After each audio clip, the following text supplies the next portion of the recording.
بسم الله والحمد لله والصلاة والسلام على رسول الله وعلى آله وصحبه أجمعين. My beloved brothers and sisters, people have a habit to blame Allah when something goes wrong. People have a habit to say, why did Allah do this to me? Why did Allah do that to these people? The reality is in the Quran, Allah Almighty says, إِنَّ اللَّهَ لَا يَظْلِمُ النَّاسَ شَيْئًا وَلَكِنَّ النَّاسَ أَنفُسَهُمْ يَظْلِمُونَ. Allah does not wrong the people in any way, but the people wrong themselves. So if you take a careful look at the principle, yes, Allah is all able, all capable. Allah does what He wishes and no one questions Him. لا يسأل عما يفعل وهم يسألون. Allah is not answerable to anyone. And we're all answerable to Allah. So He has the control, the capacity. He allows and disallows. And He stops things and lets other things happen. But Allah has given us a capacity. And He says, go, let's see what you do. It's like when you're training your child, for example, at a certain age, and you tell them, let me give you this $20, spend it wisely, show me what you did, and come back after a month and let's see. So the child goes and after a month they come back with $30. What happened? You allowed them, you gave them, and you told them to go. But at any time you could have stopped it, blocked it, called back the money, or whatever may have happened. You have the final say. But you allowed it in order to test that particular child. If the child is responsible, you will deal with that child in a certain way. If the child is irresponsible, you deal with that child in a different way. And this is why Allah Almighty speaks about the orphans in Surah An-Nisa. And Allah says, فَإِنْ آنَسْتُم مِّنْهُمْ رُشْدًا. When you notice from them that they are responsible enough, they have matured, they know. Allah says, you test them. وَابْتَلُوا الْيَتَامَى. Test these orphans when they get to the age of puberty. Why? Because you can't just give someone all the wealth that the father left behind and they're only 5 years old. They won't know what's happening. Or they're 10 years old. Even when they get to 14, 15, you can't just give the money to them. You have to test them. If you are the one in whose hands the wealth is, you have to test them and ensure that they are responsible before you then call the witnesses and say, look, this is your inheritance, here goes. We're giving it to you now, you're old, and you can take the responsibility. So Allah Almighty, He does not wrong anyone. But Allah says, you, O man, wrong yourselves. I showed you the way. وَهَدَيْنَاهُ النَّجْدَيْنِ. Allah showed you both ways, the way of goodness and the way of evil. You were warned about the evil and you were told about the benefit of the goodness, and you were given certain instructions, do's and don'ts. Then Allah released you on earth. And He gave you a certain capacity, and He's going to call you back in a few years' time. And then you answer as to how you used the choice that Allah gave you. And Allah strictly mentions, if He did not give you a choice, He's not going to ask you about it. Can I give you an example? Who were your parents? Will Allah ever ask you, why were you born to these parents? You will say, oh Allah, you're the one who chose these parents, not me. Your race, your nationality, what part of the world you were born in, and so on. Allah is the one who chose all of that. He's not going to ask you, why were you Zimbabwean, for example? I mean, you know what? I was born here. You made me from among those who was born here. So when Allah did not give you a choice regarding something, He will not ask you about it. I give you another very practical example. Say you're driving carefully according to the rules and regulations, and a tire bursts of an oncoming person who was reckless. And for example, sorry, I just mentioned reckless driving and someone just rolled in. But nonetheless, that was not reckless. It was just a loud sound, mashallah, coincidence. Nonetheless, my brothers, my sisters, the reality is, if that person knocked into you and you happened to be injured or to die or someone died, is Allah going to ask you, why did you do this? You say, oh Allah, I didn't do it. I was driving according to the capacity, according to the rules, according to the best of my ability. And this happened without me actually having a say in it.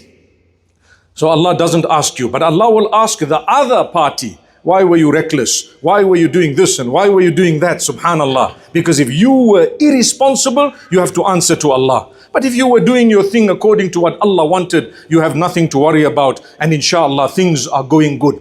So the reason I mentioned this today in this very short Jumu'ah talk is because I am hearing more and more people saying, why is Allah doing this in the Middle East or in other countries? My brother, my sister, man is doing this. Allah has given you the responsibility and we are not fulfilling the responsibility.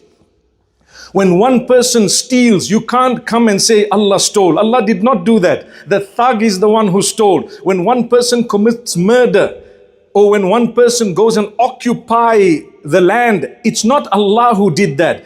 Allah may have let it be, but there is a day of judgment that is going to be when justice shall be served. Ultimately, Allah says, I put you on earth, I told you the do's and the don'ts, and you did all the don'ts. So now there is punishment in the hereafter. The justice requires that Allah Almighty serve those who deserve a punishment, that punishment.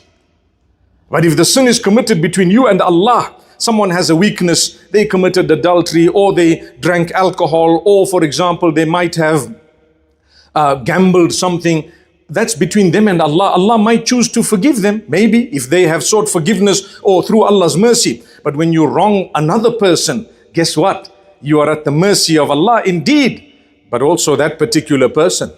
And this is why we say, watch out when it comes to other people, treat them well. The biggest contingent of people who will enter paradise will be two categories. One of them is those with good character and conduct.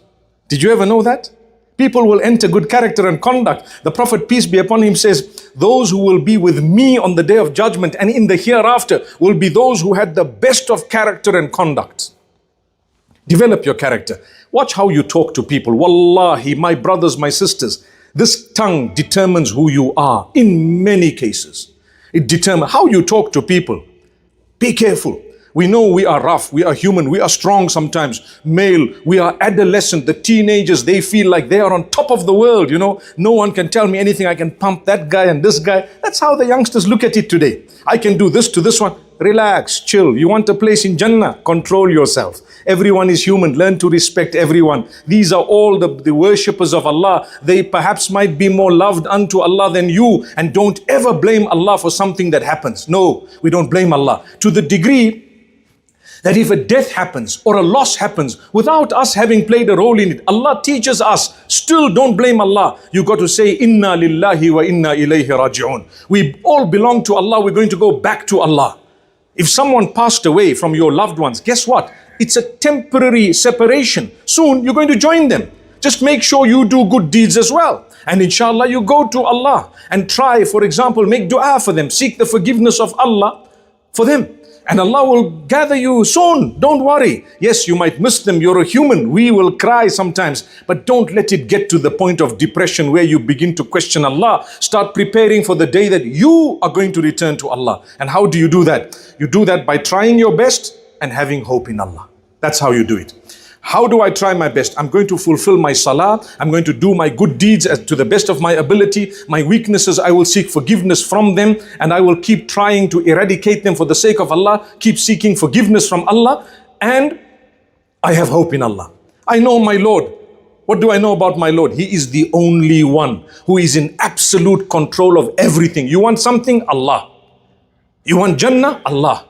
You want sustenance? Allah. You want good health? Allah. You want to get married? Allah. You want a job? Allah. Allah is in control of absolutely everything. Knock on His door and you shall get it. And if He has delayed it, there is a beautiful reason why. You might not know it. He might tell it to you later on. We delayed it because of this and this and this. The reality is, if you have that relationship with Allah, you will always thank Allah. Every delay, there is goodness in it. Kul ta'khira fiha khira. That's a little Arabic saying. Every delay, there is some goodness in it underlying that you don't know. You miss your flight, just say Alhamdulillah. Normally the people used to use a word starting with SH. I'm sure you know what it is. But nowadays, they use another word and they use it colorfully. Allahul Musta'an. We are believers. We just say Alhamdulillah. Allahumma lakal hamd. You lost the match, mashallah. Your team lost, Alhamdulillah. Can you say that? Everyone's rooting for Spain here, inshallah. But nonetheless, to be very honest with you, I see some people were not impressed with that. Let's not get into that debate. But whoever wins or loses, just say Alhamdulillah, big deal. It's just a game. MashaAllah, we are humans, we get excited. Don't let that excitement get to the point where you start hating on each other. You get angry with each other just because we support other teams, hooliganism and so on. And then you say, why did Allah make them lose? Bro, they're just not a good team. Allahul Musta'an. May Allah subhanahu wa ta'ala forgive us, and may Allah grant us mercy and goodness. I pray that we learned a thing or two. Don't ever blame Allah. Never.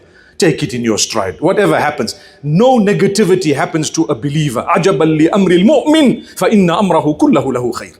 A true believer, all his affairs are amazing. When goodness happens, he thanks Allah. He shows gratitude. Good for him. When something negative happens according to him, because of his patience, it's better for him. Allah says, we might just grant you Jannah simply because you were patient upon calamity. Allahu Akbar.